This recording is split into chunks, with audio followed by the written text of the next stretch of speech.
ఈయన రేవంత్ రెడ్డి పోయి మహారాష్ట్రలో ప్రచారం చేసిండు ఏమని ఏమేం తెలంగాణలో అన్ని గ్యారంటీలు అమలు చేసినాం మహారాష్ట్రలో కూడా ఓట్లయింది మీడ కూడా చేస్తామన్నారు వాళ్ళకి తెలియదా మహారాష్ట్ర వాళ్ళకు నువ్వు ఇక్కడ మహాలక్ష్మి ఎగబెట్టినావు 4000 పింఛన్ ఎగబెట్టినావు రైతు బంధు ఎగబెట్టినావు అన్ని అర్థమైనవి రేవంత్ రెడ్డి పోయి చెప్తే ఆయన పడే ఓట్లు పడలేదు మహారాష్ట్రలో పొల్లు ఒడగొట్టిరు కాంగ్రెస్ ను మొన్న ఢిల్లీకి పోయిండు ఢిల్లీకి పోయి ఇక చెప్పిండు ఏ తెలంగాణలో అన్ని చేసినా మమ్మల్ని గెలిపిరి ఢిల్లీలో కూడా అన్ని చేస్తా అన్నాడు ఇక ఢిల్లీలో ఓడగొట్టిరు కదా అంటే ఉత్తగా ఓడగొట్టుడు కాదు 80 సీట్లలో 77 సీట్లలో డిపాజిట్ వీకింది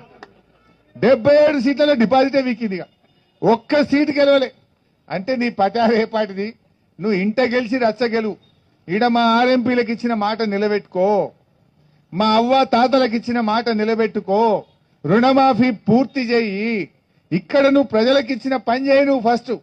ఇది చేత కాదు కానీ నేను హర్యానాలో ప్రచారం చేస్తా నిన్న కేరళ పోయింది ఇంకా ఆడవై కూడా నడుపుతా ఉన్నాడు నేను ఇది చేసినా అది చేసినా అని నువ్వు ఇంకా కేరళలో పోయి దూరం పోయి మాట్లాడు కాదు తెలంగాణలో ఏ ఊరికన్నా పోదాంపా పోలీసు వాళ్ళు లేకుండా నువ్వురా నేనెత్తా ఒక ఊరికి పోదాంపా తెలంగాణలో నీ మహబూబ్నగర్ పోదామా నీ నల్గొండ పోదామా ఖమ్మం పోదామా ఇద్దరం కలిసే పోదాం ఇక పోలీసు వాళ్ళద్దు